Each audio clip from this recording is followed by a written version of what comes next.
wabarakatuh.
Alhamdulillahi Rabbil Alamin, wa bihi nasta'inu ala umuri dunya wad din, wassalatu wassalamu ala asyrafil anam wa ala alihi wa ashabihi al-kiram.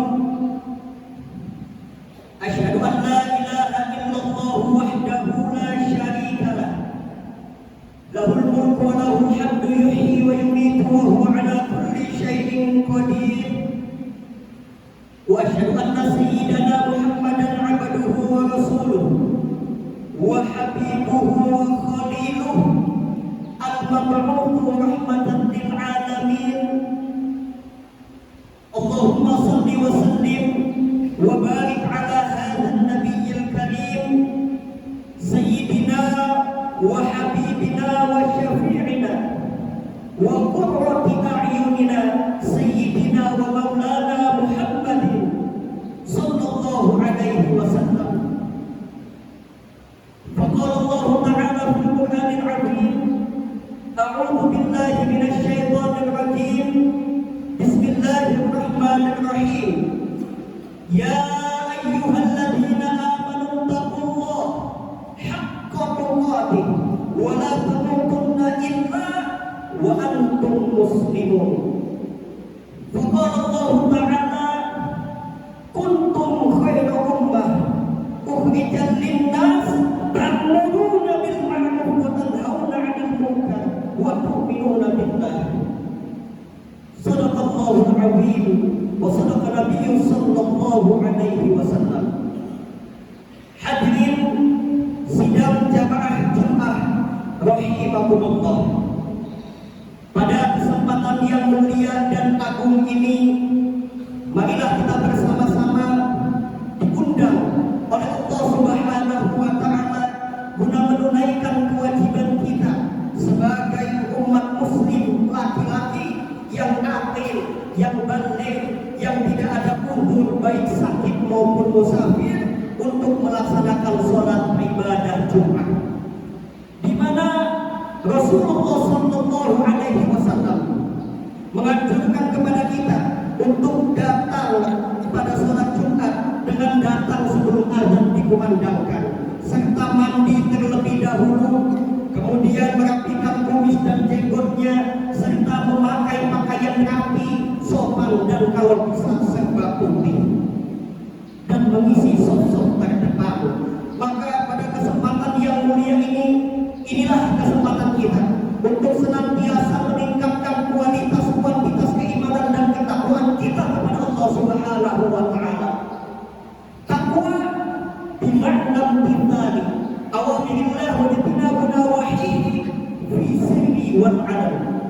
Takwa adalah menjalankan segala perintah Allah dan menjauhi segala larang-larangannya, baik perintah larangan yang kita senangi maupun yang tidak kita senangi, baik itu larangan yang kita suka maupun perintah yang tidak kita suka, karena sesungguhnya Allah Subhanahu wa Ta'ala melihat hambanya bukan dari bentuk tubuhnya dan rupanya, melainkan melihat dari kuantitas keimanan dan ketakwaannya di sisi Allah Subhanahu wa Ta'ala.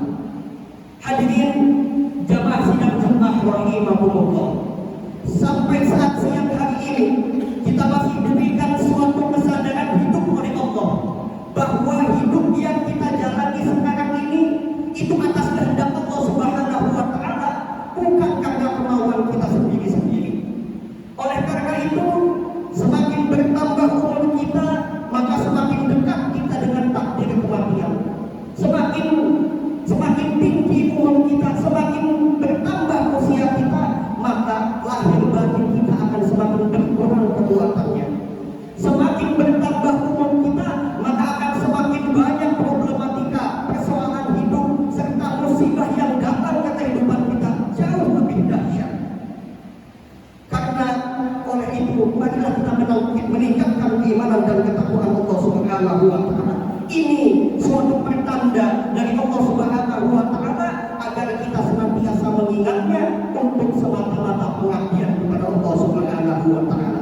Karena hanya dengan peningkatan tersebut Allah menyatakan kepada kita semua, wa may yattaqillah yaj'al lahu min amrihi yusra. Yang artinya, bila mana kita mendapatkan kesulitan, bila mana kita mendapatkan persoalan hidup, mendapatkan problematika hidup, maka Allah Subhanahu wa Ta'ala akan memberikan jalan keluar, mudah-mudahan dari segala apa yang kita lewati. Artinya, dengan takwa amaliyah yang diperintahkan kita jalani, yang dilarang kita cegah sekuat-kuatnya, dan itu akan mempermudah jalan kehidupan kita, hadirin sekalian. Paling tidak, amaliyah ibadah yang menyentuh aspek qalbiyah kita jalani dan betul-betul kita melibatkan qalbiyah kita, maka insya Allah seberapapun jumlah cobaan yang kita hadapi, Allah akan berikan juga jumlah kekuatan yang kita mampu untuk melewati itu semua. Semakin bagus tingkat ketakwaannya, maka semakin muncul kekuatan dari dalam, dan itulah pertolongan Allah. Sebagaimana Allah Subhanahu wa Ta'ala berfirman dalam Al-Quran surah At-Talaq ayat 2-3, wa may yattaqillaha yaj'al lahu makhraja wa yarzuqhu min haitsu la yahtasib. Allah Subhanahu wa Ta'ala menyatakan kepada kita semua, barang siapa yang bertakwa kepada Allah Subhanahu wa Ta'ala, maka orang tersebut akan diberikan makhraj, akan diberikan solusi kehidupan dari segala kesulitan yang dia hadapi. Tidak ada bagi orang yang bertakwa menghadapi kesulitan tak tertuntaskan, karena orang yang bertakwa kepada Allah akan senantiasa berada pada perlindungan Allah Subhanahu wa Ta'ala. Tidak hanya Allah memberikan makhluk solusi hidup kepada kita, tapi Allah menyatakan wa yarzuqhu min haitsu la yahtasib, bahwa Allah akan menjatah datangnya rezeki di luar dari planning kita. Kalau kita sedang kesulitan, kita berdoa, kita sudah susah, dari mana lagi datangnya uang? Setelah banyak hutang kita terlilit, sudah buntu, tetapi karena kita bertakwa kepada Allah, maka tidak ada di dalam pikiran dan hati kita rezeki datang begitu saja. Itulah hikmah daripada orang yang bertakwa kepada Allah. Di dalam bahasa yang lain juga dijelaskan oleh Allah Subhanahu wa taala dalam Al-Qur'an surah Al-A'raf ayat 96. Walau anna ahlal qura amanu wattaqu la fatahna 'alaihim barakatin minas sama'i wal ardh walakin kadzabu fa akhadnahum bima kanu yaksibun. Sekiranya suatu komunitas masyarakat yang menggandrungi dan peduli terhadap iman dan takwa kepada Allah, amanu wattaqu, betul-betul peningkatan impaknya iman dan takwanya itu diperhatikan. Artinya sesibuk apapun menuntut kemakmuran dan kesejahteraan duniawi, jangan sampai kita melemahkan keimanan kita kepada Allah Subhanahu wa taala. Artinya ketika aktivitas dunia itu mencari sarana untuk meningkatkan impak, maka jaminan oleh Allah Subhanahu wa taala, la fatahna 'alaihim barakatin minas sama'i wal ardh. Di situ ada takdir.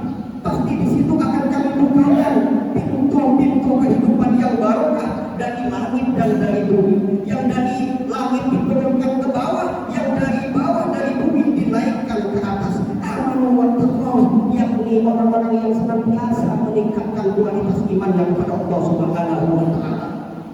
Tentu hadirin sekalian, makna ini bukan berarti sekedar menjalani rukun iman yang 6, tetapi mukmin sejati aspek sosialnya juga harus jelas. Baginda Rasulullah sallallahu alaihi wasallam memberikan tugas kepada mukmin itu tidak sekedar hanya untuk menghafal rukun iman dan melaksanakannya begitu saja, tetapi diingatkan oleh Allah Subhanahu wa taala, al-mu'minu man amana nas ala dimaihi wa amwalihim. Orang mukmin sejati itu aspek sosialnya harus menjadi rasa aman kepada nas, kepada sesama manusia, dan nas itu menunjukkan umum kepada siapapun asal dia manusia meskipun berbeda. Maka ketika orang mukmin menjamin rasa aman, ketika itulah mukmin sejati aman, darahnya tidak menyakiti, apalagi membunuh orang lain. Aman hartanya, tidak mengambil hak orang lain, walaupun mereka berbeda agama dengan kita atau berbeda dengan kita, tapi mereka semua karya terbesarnya Allah Subhanahu wa taala. Dan Allah sendiri memerintahkan kepada kita untuk memuliakan mereka semua. Wala karena Bani Adam, sungguh-sungguh Allah telah memuliakan manusia. Siapapun manusia itu, apapun agamanya, mereka harus tetap kita hormati. Hadirin jamaah Jumat rahimakumullah, sebegitu mulianya tugas orang-orang yang beriman menjamin rasa aman. Dalam hadis lain Rasulullah sallallahu alaihi wasallam menyatakan, "Manittaqallah asyara qawiyan wasama fi billahi amanan." Dan siapa yang bertakwa kepada Allah, maka orang itu kehidupannya akan dibuat kuat menghadapi kenyataan, kuat menjalani kebaikan yang diperintahkan oleh Allah, dan kuat menjalani segala larangan, musibah-musibah, ujian-ujian yang diberikan oleh Allah Subhanahu wa taala. Oleh karena itu, kekuatan bukan orang yang membantu orang lain, itu bukan namanya kekuatan, bukan orang yang jago untuk berkelahi, tetapi kekuatan sejati adalah kuat menghadapi 3 hal, yakni kuat menghadapi perintah, kuat menghadapi yang dilarang, dan kuat menghadapi musibah. Dan itulah minallah semuanya. Allah menyatakan, innal quwwata billahi jami'a, sesungguhnya segala kekuatan bersumber dari Allah.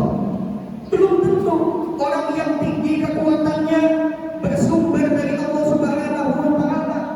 Tinggi karena ilmu itu disfungsi. Ketika kita tidak bergandengan dengan hidayah, maka Allah Subhanahu wa taala tidak akan memberikan pemahaman ilmu kepada kita semua. Bayangkan hadirin sekalian, di zaman, di era modern sekarang ini, era globalisasi, era penjajahan sekarang ini, Islam semakin kuat dipecah belah menjadi 2. Menurut pemahaman kami, Islam dipecah menjadi 2. Yang pertama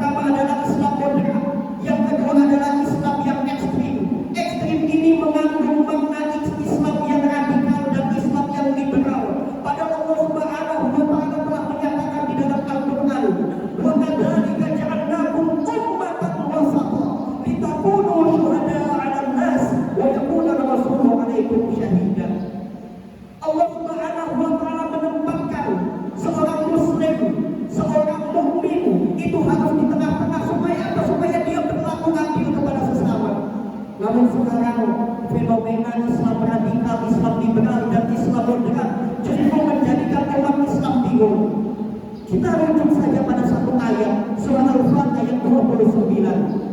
Muhammadur Rasulullah walladzina ma'ahu asyidda'u 'alal kuffar ruhama'u bainahum. Yang artinya adalah Muhammad itu adalah utusan Allah dan orang-orang yang bersamanya asyidda'u 'alal kuffar, tegas kepada orang-orang kafir. Ruhama'u bainahum, berkasih sayang kepada sesama mereka. Tetapi ayat ini disalahpahami oleh orang-orang yang ekstrim, liberal, dan radikal. Mereka membaca ayat ini tidak utuh. Mereka hanya membaca ayat ini sampai asyidda'u 'alal kuffar.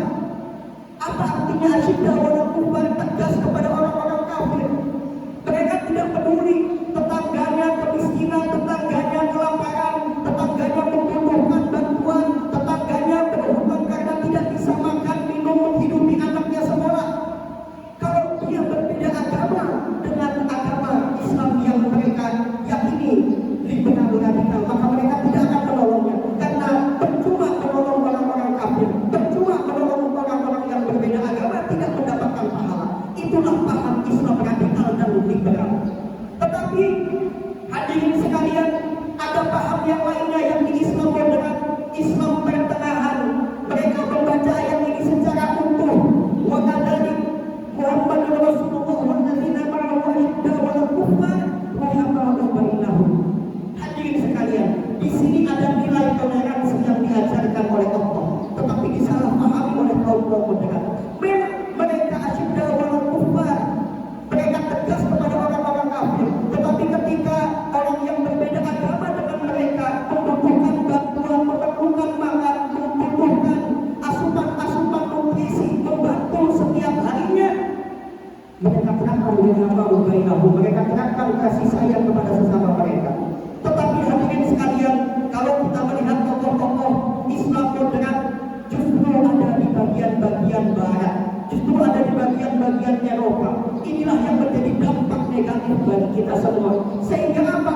Karena toleransinya yang berlebihan, karena moderasinya yang berlebihan, karena pertengahannya yang berlebihan, kadang-kadang kita melihat banyak tokoh-tokoh yang moderat, banyak tokoh-tokoh yang pertengahan membolehkan LGBT atas nama kemanusiaan. Banyak yang membolehkan untuk kita merayakan hari Natal di gereja bersama dengan orang-orang yang berbeda dengan agama kita atas nama toleransi, atas nama ruhama'u bainahum, karena kita berkasih sayang kepada sesama mereka. Ini yang disalahpahami oleh kaum-kaum Islam moderat. Maka dari itu kita di samping harus untuk menerapkan Islam ekstrim sebagai tameng utama kita untuk menjalani akidah, menjaga tauhid kita, tetapi di sisi lain kita juga harus toleransi kepada sesama manusia, tetapi tidak melewati batas-batas akidah yang telah ditetapkan. Sebagaimana rujukan kita pedoman hidup kita, kuntum khairu ummatin ukhrijat lin-nas ta'muruna bil ma'ruf wa tanhauna 'anil munkar wa tu'minuna billah. Kita tegas kepada orang-orang kafir, kita melawan kemungkaran, kita melawan kebatilan, tetapi jangan lupa kita disuruh untuk menyerukan kepada kema'rufan, kita disuruh untuk menyerukan kepada kebaikan. Maka dengan demikian dua dimensi ayat tersebut apabila kita terapkan, kita tidak Islam moderat, kita tidak Islam ekstrim, tetapi kita Islam Ahlussunnah wal Jamaah, Islam yang senantiasa mengedepankan nilai-nilai tauhid, tetapi di samping itu kita juga mengedepankan nilai-nilai kemanusiaan. Maka dari itu hadirin sekalian, inilah yang menjadi fokus penting kita agar menjadi umat Islam sejati. Insya Allah mudah-mudahan khutbah singkat yang kami sampaikan ini mudah-mudahan bermanfaat bagi kita semua, menjadikan wawasan kita terbuka. Sebab hadirin sekalian, kalau hadirin melihat data pada per hari ini sudah jalan sekitar 4 bulan, Islam bukanlah agama terbesar dengan jumlah umat Islam yang ada di dunia. Hadirin sekalian, Islam bukan lagi menjadi agama mayoritas Islam terbesar di dunia. Sekarang Islam Indonesia urutan kedua, urutan satunya siapa? Pakistan. Pakistanlah sekarang yang memimpin mayoritas umat Islam terbesar yang ada di dunia. Mengapa Islam Indonesia tergeser? Karena banyak tokoh-tokoh,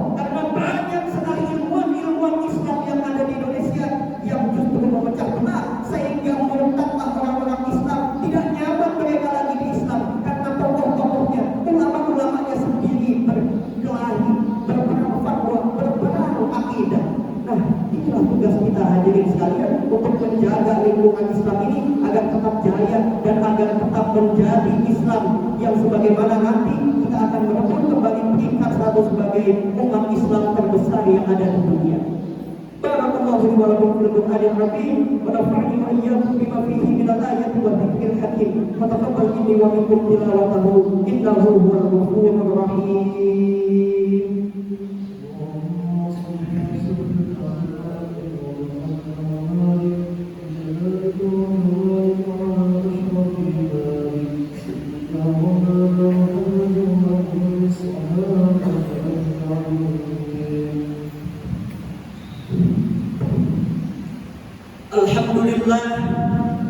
Alhamdulillahilladzi arsala rasulahu liyukhrijan nasa minadh dhulumati ilan nur wa liyahdiyahum ila siratil azizil hamid siratil lahu ma fis samawati wa ma fil ardh asyhadu an la ilaha illallah wahdahu la syarika lah wa asyhadu anna sayyidana Muhammadan abduhu wa rasuluh la nabiyya ba'dah.